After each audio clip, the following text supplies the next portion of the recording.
Começa agora. Diário Econômico PicPay. Uma análise das principais informações que impactam os mercados, A economia global e do Brasil. Apresentação Marco Caruso. Bem-vindos de volta ao seu Diário Econômico. Hoje é segunda, dia 10 de junho. Semana com eventos importantes para a gente digerir, então já vai preparando aí o seu omeprazol. A começar pelo azedume que tomou conta dos ativos brasileiros na tarde de sexta, depois que um suposto mal-entendido sobre as falas do ministro Haddad num evento fechado e com representantes do mercado, levou o dólar a bater 5,32 e alguns vencimentos do nosso juro futuro a subir 50 pontos no pior momento do dia. O ministro, inclusive, teve que vir a público momentos depois para tentar esclarecer a confusão.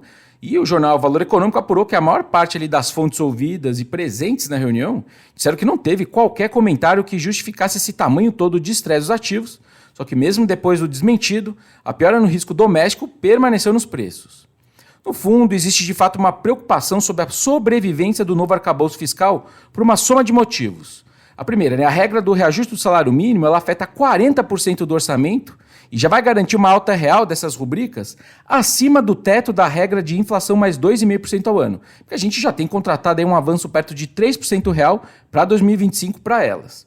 O piso das despesas com saúde e educação foi reindexado à receita, já está subindo bem, e a depender então do tamanho do incremento da receita, as duas despesas vão comer as demais, inclusive junto ali com o salário mínimo, reduzindo então cada vez mais o espaço de manobra do ajuste fiscal. E agora, depois da resposta do empresariado à MP do PiscoFins, fica também a sensação de que a economia real vai começar a ser mais reativa a essa opção do governo de ficar ajustando as contas só subindo imposto. Em poucas palavras, o que o mercado se pergunta é qual é a viabilidade da arrumação fiscal, da maneira que está sendo feita, e qual é a chance de realmente a gente ter regras fiscais que não sejam mudadas todos os anos. Então acho que é um momento bem importante para a gente tentar entender o tamanho do desafio que vai se colocando aí na nossa frente.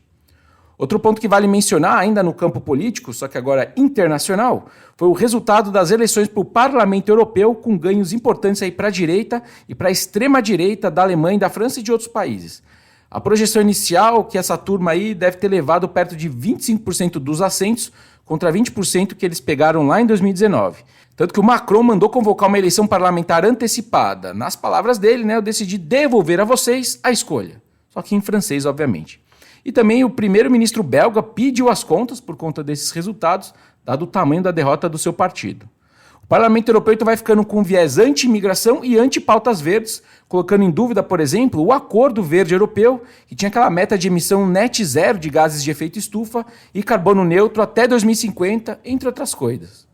Falando da agenda agora, o maior destaque lá fora fica com a reunião do FED e aqui com o IPCA de maio e o restante dos ativos de atividade do IBGE referentes a abril.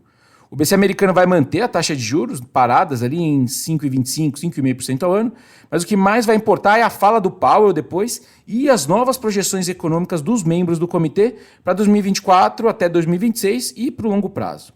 E o ponto mais importante vai ser a atualização também das projeções deles para a taxa básica. As novas projeções devem então indicar taxas mais altas do que as previstas lá em março, refletindo a visão de que tem menos espaço para flexibilização da política monetária esse ano e que um período mais longo de restrição monetária pode ser necessário para reduzir a inflação para 2%. Então eu imagino, falando em números, a mediana ali dos diretores colocando só um corte de 25 esse ano contra os 75 que eles colocavam lá em março. E a visão de longo prazo, de juro de longo prazo, também pode subir para perto ali de 2,7%, dando mais um passo naquela ideia de que a gente está num mundo novo de juros estruturalmente mais altos do que a gente viu na última década e meia. É interessante destacar que essa decisão do FED vem no mesmo dia que sai a inflação para o consumidor americano, o CPI, referente a maio, e que pode dar uma melhorada, só que muito marginal frente a abril.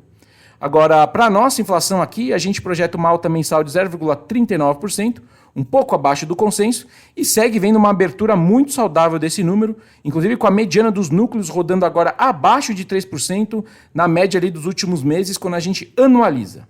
E para a nossa atividade econômica, depois da indústria ter decepcionado semana passada, a gente vê o varejo ampliado e o setor de serviços podendo ficar muito perto do 0 a 0, mas com os subsetores do varejo, que tem vendas de menor ticket, tipo supermercado, com uma cara melhor na margem.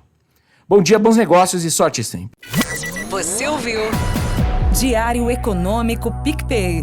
Uma análise das principais informações que impactam os mercados. A economia global e do Brasil. De segunda a sexta, às 6 da manhã, no Spotify e YouTube.